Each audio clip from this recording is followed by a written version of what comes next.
Mes chers compatriotes, Français de France, Français d'outre-mer, Français expatriés à l'étranger, mais je m'adresse aussi à tous les étrangers qui nous suivent et qui suivent l'Union populaire républicaine, eh bien, je voudrais vous souhaiter, à quelques heures du changement d'année, je voudrais vous souhaiter à toutes et à tous la meilleure année 2025 possible. Une année qui, malheureusement, risque de commencer sous des auspices bien inquiétants. Que tout le monde qui m'écoute puisse avoir une année heureuse. Je pense en particulier, plus spécialement, aux personnes isolées, aux personnes âgées, malades, aux personnes handicapées, aux personnes qui ont été endeuillées par le décès d'un proche au cours des derniers jours. C'est dans ces périodes de l'année qu'on a besoin de se serrer les coudes, plus particulièrement encore que pendant le reste de l'année. Et donc je voudrais ici transmettre toute mon amitié, mon affection à tous ceux qui me regardent et qui se trouvent peut-être isolés ou dans une situation de peine. L'année 2024 s'achève un peu comme elle avait commencé. Avant de faire cette allocution, j'ai réécouté celle que j'avais faite le 31 décembre 2023 pour l'année 2024. Et j'avoue que j'ai été assez étonné de découvrir à quel point finalement on pourrait presque la reprendre en intégralité pour un an après, tellement en fait ce que je disais s'est révélé exact dans bien des domaines, notamment quant à l'évolution des événements. Qu'est-ce qu'on peut retenir de l'année 2024 ? Au niveau international, on peut retenir le drame qui se déroule en Palestine et dans les territoires occupés de Cisjordanie, également à Gaza. On peut retenir également ce qui s'est passé, ce qui continue de se passer en Ukraine, sans parler bien sûr de la situation en Syrie, et sans parler aussi de tous ces drames qui se jouent sur la planète et dont on ne parle pas parce qu'ils ont quitté l'actualité des médias mainstream occidentaux, mais qui continuent à faire beaucoup de morts, hein, je pense en particulier aux conflits qui existent en Afrique, tout spécialement notamment à l'est du Congo, avec le Rwanda. Je pense aussi à ces conflits un peu oubliés que l'on trouve ici ou là, dans des zones un peu périphériques des empires. L'année 2024 a été également marquée par des événements très importants, l'un des plus importants d'entre eux étant d'ailleurs probablement, en termes politiques et géopolitiques, la réélection de Donald Trump à la présidence des États-Unis. Actuellement, il est le président élu et, comme vous le savez, il ne prendra ses fonctions que le 20 janvier, mais il a été élu le 5 décembre. Ça, c'est pour le domaine international. Mais en matière nationale, sur la scène politique française et économique française, malheureusement, la situation s'est considérablement encore plus dégradée que ça n'était déjà le cas en 2023. Je rappelle qu'au cours de cette année 2024, la mauvaise gestion du pays par Macron et par les gens qui l'entourent a atteint des sommets. Nous avons été dégradés par les agences financières. On parle maintenant d'un endettement public qui est supérieur à 3 300 milliards d'euros. En fait, la dette publique française échappe à tout contrôle et nous risquons fort, dans les années qui viennent, d'être mis sous la tutelle du Fonds monétaire international, de la Banque centrale européenne. Mais il n'y a pas que ça. Il y a également la dégradation de l'économie française, notamment du fait du coût de l'énergie et du marché de l'électricité. Il y a également la dégradation de l'économie allemande, la dégradation de l'économie française et de l'économie allemande à cause des sanctions contre la Russie, à cause de la destruction de Nord Stream. Bref, le problème ne concerne pas uniquement l'économie, il concerne en fait tous les domaines d'activité, le risque de dégradation de notre agriculture, avec cette signature au forceps, on ne sait plus très bien d'ailleurs où l'on en est, que Mme von der Leyen a fait dans le dos de la France.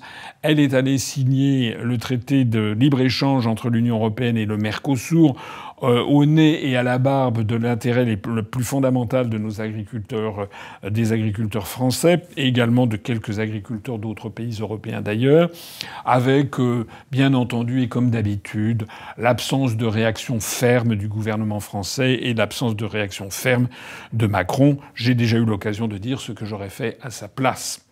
L'année 2024 a été également l'occasion en matière internationale d'assister à une dégradation encore plus accélérée de notre éviction de la scène politique mondiale et en particulier africaine.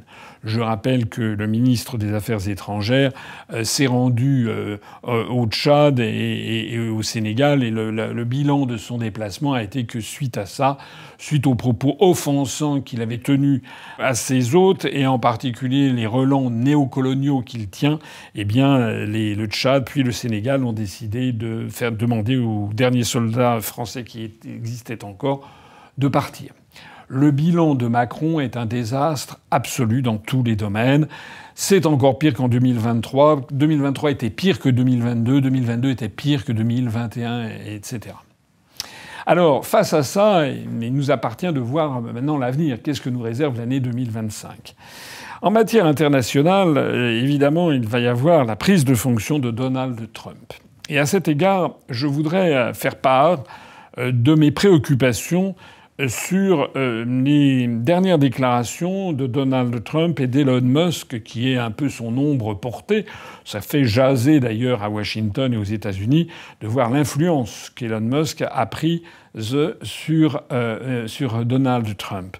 Vous savez, je l'ai dit, je le redis, je me suis réjoui que Donald Trump soit élu à la présidence des États-Unis parce que rien n'aurait été pire que l'élection de Kamala Harris, qui était une sotte complètement incompétente et qui aurait été la marionnette de l'État profond américain et qui nous aurait entraîné tout droit en direction d'une guerre nucléaire avec la Russie, puisque c'était en fait l'objectif était vraiment de déclencher la guerre en Ukraine. Avec Donald Trump, je pense, c'est d'ailleurs les événements qui se déroulent donnent à penser que c'est dans cette direction que les choses vont évoluer. Avec Donald Trump, il est vraisemblable que nous allons avoir, à partir du 20 janvier, une cessation progressive des combats en Ukraine, et puis que Trump va se rencontrer avec Vladimir Poutine, et ils vont traiter entre super grands de la situation et de la façon de résoudre le problème. J'ai déjà eu l'occasion de dire que des négociations ont commencé dans les coulisses. J'ai déjà eu l'occasion de signaler que la Russie est en position de force et que d'une façon ou d'une autre, je pense que les États-Unis d'Amérique et les pays de l'OTAN vont être contraints de reconnaître qu'ils ont été battus par la Russie. Je suppose qu'ils essaieront de trouver une formule qui fasse passer cette défaite cinglante de 50 pays ligués contre la seule Russie aidée par la Corée du Nord. Je pense qu'ils vont essayer de faire passer ça pour une semi-défaite. Mais enfin, c'est quand même le résultat est là. Il faut se réjouir à l'avance, j'espère que je ne vais pas être démenti, de ce que le conflit va s'arrêter. D'abord, parce que ça va économiser des vies humaines. On estime, j'ai vu les chiffres circulent, certains estiment qu'il y a eu quelque part comme 500 000 morts côté ukrainien et 70 000 morts russes. Tous ces morts sont des morts de trop. Et lorsque l'on sait qu'on aurait pu avoir un accord de cessez-le-feu dès le mois d'avril 2023, si d'une part la CIA, d'autre part Boris Johnson n'y avait pas mis le holà pour pousser à poursuivre la guerre, eh bien il y aurait eu quand même des centaines de milliers d'êtres humains qui auraient gardé la vie. Il faut donc espérer que cette guerre va s'arrêter. Il faut espérer que cette guerre va s'arrêter d'une façon convenable, c'est-à-dire que de façon durable. Il semble que les États-Unis veuillent que l'Ukraine promette de ne pas entrer dans l'OTAN pendant 20 ans. C'est pas pendant 20 ans, c'est ad vitam aeternam. La Russie ne peut pas tolérer que l'Ukraine entre dans l'OTAN de la même façon que les États-Unis ne pourraient pas tolérer que le Mexique ou que le Canada entrent dans une alliance militaire avec la Russie. On peut le regretter. C'est comme ça. C'est le principe de réalité qui s'applique dans les relations internationales. Or, les États-Unis ne sont plus en mesure de tenir la dragée haute à la Russie. Il faut donc espérer que le front va se stabiliser, que les républiques de Luhansk et de Donetsk, tout le Donbass va être reconnu internationalement comme étant partie de la Fédération de Russie ainsi que la Crimée. Elles le sont déjà en droit interne russe. Il faut espérer également que l'Ukraine acceptera, avec son mentor, les États-Unis et l'OTAN, une architecture de sécurité qui garantisse à la Russie que les armées de l'OTAN ne viendront pas menacer jusqu'à la frontière russe, ne viendront pas menacer le pouvoir de Moscou. Mais ça, c'est un point positif pour la France, puisque le spectre d'une guerre mondiale, d'une guerre nucléaire dont nous aurions été parmi les toutes premières victimes, est en train de s'éloigner, il faut l'espérer. Nous n'avons plus beaucoup de temps à attendre, il suffit d'attendre encore 3 semaines, le 20 janvier. Si d'aventure l'affaire se conclut comme je le suppose, eh bien ça sera évidemment un désastre pour la diplomatie des pays de l'Union européenne et tout particulièrement un désastre pour la diplomatie française. Je n'ai pas besoin de trop insister sur le sujet. Mais le problème avec Donald Trump, c'est que son action ne va pas se limiter à cette action sur le sujet ukrainien. Il a annoncé des mesures qui, personnellement, m'inquiètent et me préoccupent. On constate que depuis qu'il a été président élu et qu'il est flanqué d'Elon Musk, qu'il fait des déclarations à l'emporte-pièce qui sont quand même un peu inquiétantes. Alors on peut faire passer ça pour des plaisanteries. Quand on est président des États-Unis, on ne fait pas des plaisanteries comme celles que j'ai entendues, puisque Donald Trump, à plusieurs reprises, semble-t-il, a évoqué le fait que le Canada pourrait devenir le 51e État des États-Unis. Je pense qu'il y en aurait davantage quand même parce que c'est un pays gigantesque avec des provinces. Donc il y aurait peut-être une dizaine d'États nouveaux aux États-Unis d'Amérique. Enfin, c'est quand même un propos qui est en fait inadmissible, si on y réfléchit bien. De la même façon qu'il a évoqué une reprise en main du canal de Panama. Alors que l'affaire du canal de Panama a été réglée depuis maintenant plusieurs décennies. Je rappelle qu'effectivement, le canal de Panama avait été construit à l'origine, a lancé le projet par Ferdinand de Lesseps, le Français qui avait réalisé déjà le canal de Suez, qu'après le scandale de l'affaire de Panama, bref, tout ceci avait été fini par être repris par les États-Unis d'Amérique et que pendant des années, des décennies, le canal de Panama était sous souveraineté américaine. Je rappelle que tout ceci a pris fin en 1999. Désormais, c'est le Panama qui exerce sa souveraineté pleine et entière sur le canal. Sinon, le pays d'ailleurs était coupé en deux par une zone sous souveraineté américaine. Et donc, les propos de Donald Trump qui menacent au motif que les tarifs qui sont appliqués par la République de Panama au transit, notamment des navires américains, seraient excessifs. Ça n'est pas bien que le président des États-Unis menace de revenir sur ces accords qui ont été signés entre 1977 et 1999 sur Panama. Et puis, il y a également ces déclarations étonnantes de Donald Trump sur le Groenland, qui fait savoir que le Groenland est d'un intérêt stratégique pour les États-Unis, ce qui n'est pas tout à fait faux, puisque le Groenland, qui est une colonie, un territoire d'outre-mer, plus exactement du royaume de Danemark, se trouve sur la ligne orthodromique, c'est-à-dire la ligne la plus courte entre le Middle West américain et Moscou. Bon. Donc on peut comprendre que les États-Unis portent un intérêt stratégique et notamment balistique au Groenland, mais de là à expliquer qu'il va mettre la main sur le Groenland, ça c'est un nouveau signal qui est un peu inquiétant. De la même façon que chez Elon Musk, on voit des signaux qui sont assez préoccupants.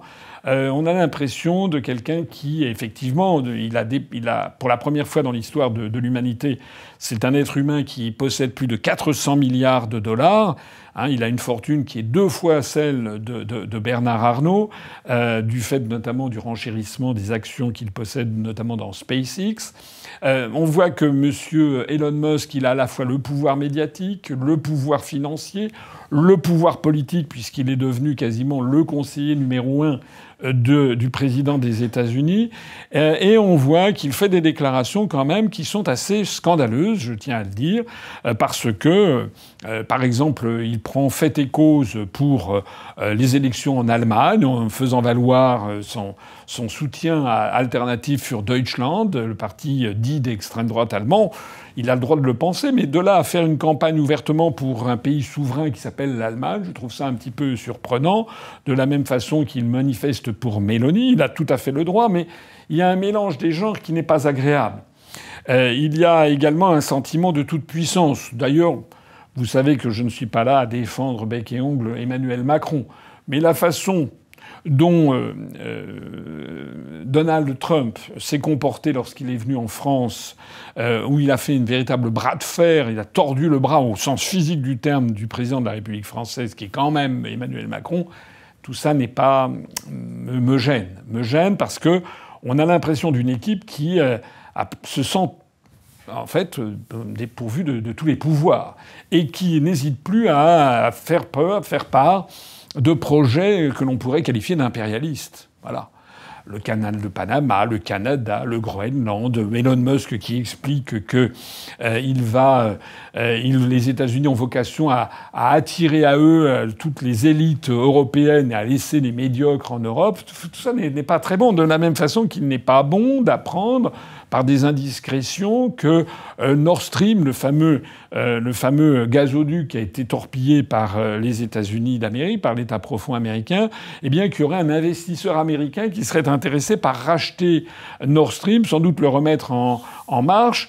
Et à ce moment-là, il pourrait y avoir un accord, on imagine, entre les États-Unis et la Russie pour remettre en marche Nord Stream 2 que les États-Unis ont détruit eux-mêmes. Et au bout du compte, eh bien, ça veut dire que la Russie réexporterait son gaz vers les pays d'Europe, notamment vers l'Allemagne et vers la France, mais au bénéfice de qui? Au bénéfice des États-Unis qui seraient l'opérateur. Tout ça n'est pas bon. Tout ça ne sent pas bon. Tout ça est inquiétant. Et je tiens à le souligner parce que nous devons toujours faire très attention, pour ce qui nous concerne, à la situation de la France. La situation de la France, c'est que nous devons être un pays libre, souverain et indépendant. Or, Macron, effectivement, est en train de détruire la Ve République. Je rappelle que cette année 2024 qui s'achève restera dans les mémoires comme étant l'année des 4 premiers ministres. On n'avait jamais vu ça sous la Ve République, et on avait vu seulement 2 années, en 1952, je crois notamment, où il y avait eu 4 présidents du Conseil.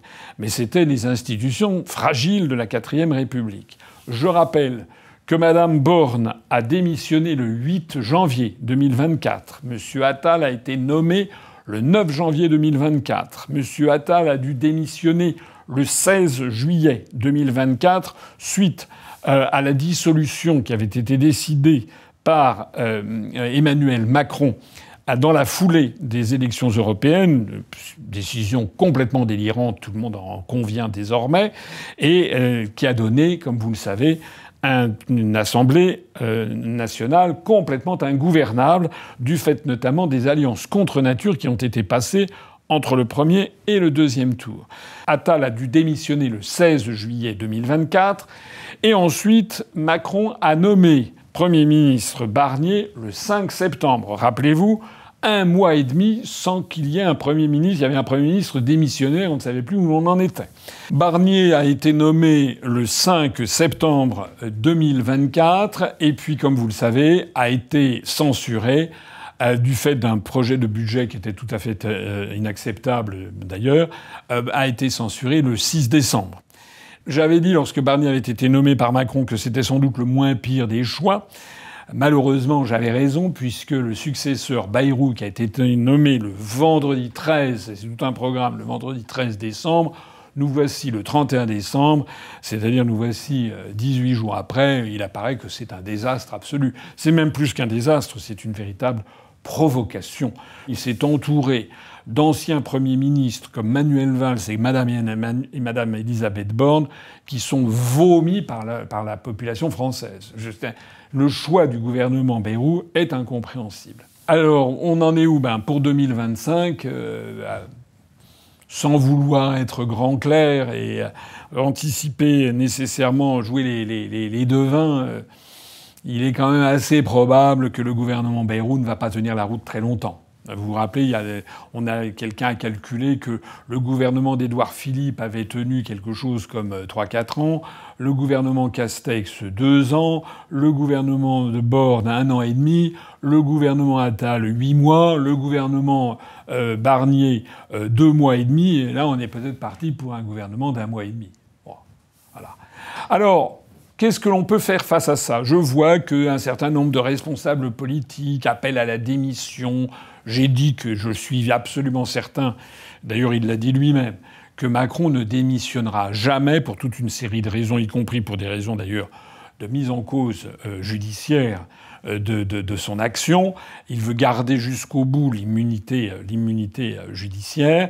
Je pense que Macron ne démissionnera que contraint et forcé, peut-être par les gens qui l'ont fait nommer, en manipulant les médias et les sondages, ou bien peut-être par une conjuration des marchés financiers. C'est possible. Mais pour l'instant, ça n'est quand même pas ce qui est le plus vraisemblable. Le plus vraisemblable, c'est que Macron va rester au pouvoir aussi longtemps que possible et qu'après Bayrou, il va peut-être être obligé de trouver encore quelqu'un d'autre. Tout ceci n'est pas raisonnable. J'ai déjà dit, redit et re-redit. Nous avons même été les premiers dès décembre 2018, c'est-à-dire il y a 6 ans. Nous avons dit que les parlementaires devaient destituer Macron. Parce que dès décembre 2018, en l'espace d'1 an et demi, il avait déjà tellement piétiné la Constitution qu'il aurait fallu mettre le holà. Je note d'ailleurs que si le Rassemblement national, d'un côté, la gauche de l'autre, avait lancé dès décembre 2018 la destitution de Macron, eh bien ça aurait abrégé les souffrances et la désintégration de la France que ce monsieur continue à faire d'année en année. Je ne sais pas ce qu'il en sera de cette année, mais si j'avais un vœu à formuler, je souhaiterais que le Rassemblement national et puis le nouveau Front populaire rejoignent leurs forces pour forcer Macron à démissionner et sinon à le destituer en lançant la procédure de destitution. Je n'ai pas varié d'un iota sur ce point.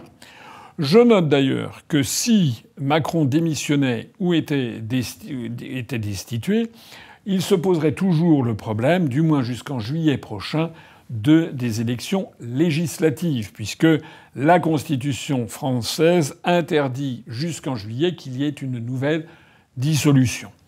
Le plus probable, c'est qu'au cours des mois qui viennent, on va avoir un gouvernement très illégitime, n'arrivant pas à faire passer la moindre réforme, qui va conduire les Français dans un état de très grande exaspération, et peut-être tout ça pour une nouvelle dissolution qui aurait lieu au plus tôt possible, c'est-à-dire en juillet, sachant quand même que ça n'est pas parce qu'il y aurait une dissolution que ça réglerait nécessairement le problème si on retombait sur une composition de l'Assemblée nationale de même nature. Ce qui signifie, me semble-t-il, qu'au cours des semaines et des mois qui viennent, peut-être le gouvernement Bayrou va-t-il lancer une réforme des élections législatives en introduisant une dose de proportionnelle.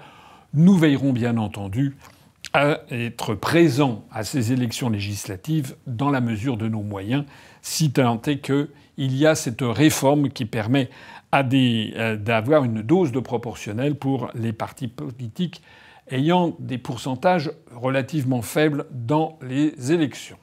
Je voudrais conclure ces vœux pour 2025 en rappelant ou en signalant qu'au cours de cette année 2025, nous allons célébrer, le 25 mars prochain, les 18 ans de l'UPR. 18 ans, c'est l'accès à la majorité, à la maturité.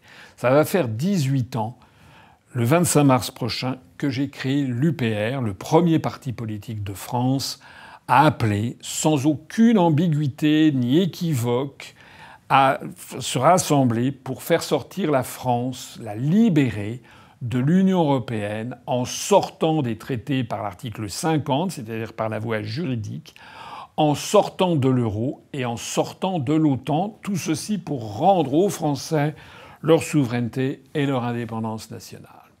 Je constate que depuis bientôt donc 18 ans, tous les événements, pratiquement sans exception, ont confirmé la justesse de la charte fondatrice que nous avons adoptée collectivement le 25 mars 2007 lors de la création de l'UPR. Tous les événements qui sont survenus depuis lors, y compris d'ailleurs le Brexit, puisque contrairement à ce qui est raconté dans les médias, la situation au Royaume-Uni n'est pas extraordinaire, mais parce qu'elle souffre de bien d'autres problèmes. Mais la situation au Royaume-Uni en matière économique et sociale notamment est quand même meilleure qu'elle n'est en France. Tous les événements qui se sont succédés depuis 18 ans confirment la justesse de nos analyses et de notre programme. Je voudrais rappeler à cet égard que je constate de plus en plus, mois après mois, de plus en plus de gens qui nous rallient, qui rallient l'UPR, y compris d'ailleurs des gens venant de la gauche, y compris des gens venant de la droite et de l'extrême droite, parce que de plus en plus de Français commencent à comprendre le fond du problème. Le fond du problème, c'est que les Français, suite au Covid-19 et aux mensonges éhontés dont ils ont été abreuvés, mensonges non seulement éhontés, mais criminels, puisqu'on voit de plus en plus les effets secondaires nocifs du Covid-19, des injections ARNM du Covid-19 se manifester, de plus en plus de Français remettent complètement en cause l'ensemble des médias. C'est d'ailleurs une tendance internationale, on le voit aux États-Unis. Et de plus en plus de Français commencent à s'intéresser pour de bon aux analyses de l'Union populaire républicaine. Je voudrais ici m'adresser à toutes celles et tous ceux qui me regardent, qui sont des électeurs d'autres partis politiques, de bien considérer qu'ils doivent maintenant faire un choix raisonnable et un choix d'adulte. Dans mes vœux de 2024, que j'avais prononcés il y a un an jour pour jour, j'appelais à la mobilisation pour les élections européennes. Je disais qu'il était fondamental que nous dépassions les 5%. Malheureusement, ça n'a pas été le cas. J'ai déjà eu l'occasion de l'expliquer. Je vois constamment dans la rue des gens, dans la rue ou partout, des gens qui viennent me voir pour me dire qu'ils trouvent que ce que je dis est formidable. Mais quand je leur demande s'ils ont voté pour l'UPR, il y en a 9 sur 10 qui me disent non. Et quand je leur demande pour qui ils ont voté, ils m'ont expliqué qu'ils avaient voté pour Pierre-Paul Jacques, Bardella, Madame Maréchal ou Madame Manon Aubry, etc. Pourquoi ? Parce qu'il fallait voter utile. Mais parce qu'en fait, ils avaient obéi aux médias. Et là, j'ai vraiment un souhait à formuler. C'est un souhait qui vous concerne tous, toutes les personnes qui me regardent. La situation, elle est vraiment beaucoup trop grave pour que vous continuiez à vous laisser intoxiquer par les médias mainstream. Non, le Rassemblement national n'est pas la solution. Le Rassemblement national veut faire du Mélanie. Or, on voit ce que donne Mélanie. Mélanie, je le rappelle, il y a eu une augmentation du nombre d'immigrés en Italie avec Madame Meloni. Je dis que Madame Meloni, elle est européiste, elle est entraînée dans la guerre contre la Russie, qu'elle le veuille ou non. Certains citent M. Viktor Orban, certains disent oui, regardez, on peut désobéir comme le fait Viktor Orban. Non, Viktor Orban vient d'être pénalisé, il a perdu définitivement plus d'1 milliard de dollars. Le pays, la Hongrie, la Commission européenne l'a fait valoir, et la Commission européenne a fait savoir également qu'il y a une vingtaine de milliards d'euros de subventions qui doivent être données à la Hongrie, qui ne le seront sans doute jamais, justement parce que la Hongrie désobéit au traité. C'est ceci qu'il faut casser. Et pour casser ça, il faut se rassembler, non pas derrière des partis politiques qui entretiennent un flou, une ambiguïté sur le sujet fondamental de la souveraineté nationale. Ce que je dis du Rassemblement national, je le dis également du nouveau Front populaire et tout particulièrement de la France insoumise. Je rappelle que M. Mélenchon a toujours refusé de sortir de l'Union européenne et a toujours refusé de sortir de l'euro. Idem d'ailleurs pour M. Zemmour ou Mme Knafo ou Mme Marion Maréchal. Je lance donc ici un appel à toutes celles et tous ceux qui me regardent. Jusqu'à quand allez-vous considérer que ce que je dis et que ce que dit l'UPR, c'est vrai, mais que malheureusement, vous n'allez pas rallier l'UPR parce que quoi ? Parce que les médias détenus par Bolloré, par Bernard Arnault, par Patrick Drahi, par Martin Bouygues, ou des médias d'État pilotés par Macron, vous disent qu'il faut voter, si vous n'êtes pas d'accord, vous devez voter pour les faux opposants.